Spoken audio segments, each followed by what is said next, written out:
Kabupaten Padang Pariaman saat ini memiliki 26 desa wisata sesuai dengan Surat Keputusan Bupati Padang Pariaman nomor 296 Kep BPP 2021 dan Surat Keputusan Bupati Padang Pariaman nomor 48 Kep BPP 2023.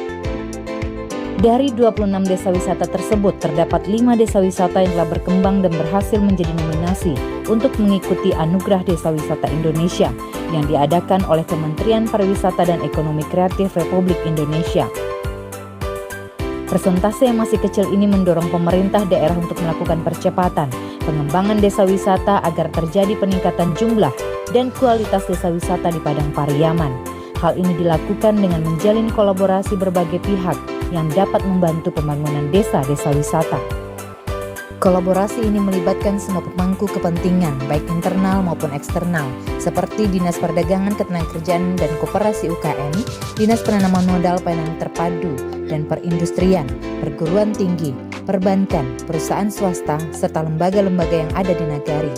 Sesuai dengan Peraturan Menteri Pariwisata dan Ekonomi Kreatif Nomor 9 Tahun 2021 tentang pedoman destinasi pariwisata berkelanjutan pada Pasal 2 Ayat 1, dinyatakan bahwa ruang lingkup pedoman destinasi pariwisata berkelanjutan meliputi pengelolaan berkelanjutan, keberlanjutan sosial dan ekonomi, keberlanjutan budaya dan keberlanjutan lingkungan. Oleh karena itu, untuk mendukung desa wisata yang berkelanjutan perlu dilakukan melalui kolaborasi dengan berbagai pemangku kepentingan.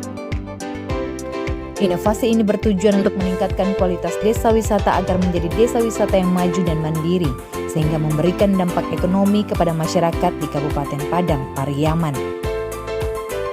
Sebelum inovasi ini berjalan, dilaksanakan rapat koordinasi bersama lintas sektor terkait Forum Pokdarwis Padang Pariaman dan internal Dinas Pariwisata Pemuda dan Olahraga Kabupaten Padang Pariaman. Rapat koordinasi berhasil menjaring ide-ide sehingga dirumuskan inovasi Kopi Desta dan dipilih sebagai alternatif untuk memecahkan masalah pengembangan desa wisata di Padang Pariaman. Inovasi ini banyak melibatkan pemangku kepentingan untuk memberikan kontribusi pada peningkatan dan pengembangan desa wisata di Kabupaten Padang Pariaman. Dampak internal dari inovasi ini adalah tercapainya target pembinaan pada desa wisata yang makin meningkat, sedangkan dampak eksternalnya adalah meningkatnya kualitas desa wisata dengan munculnya desa wisata baru yang semakin berkembang dan terjadinya peningkatan ekonomi masyarakat di desa wisata.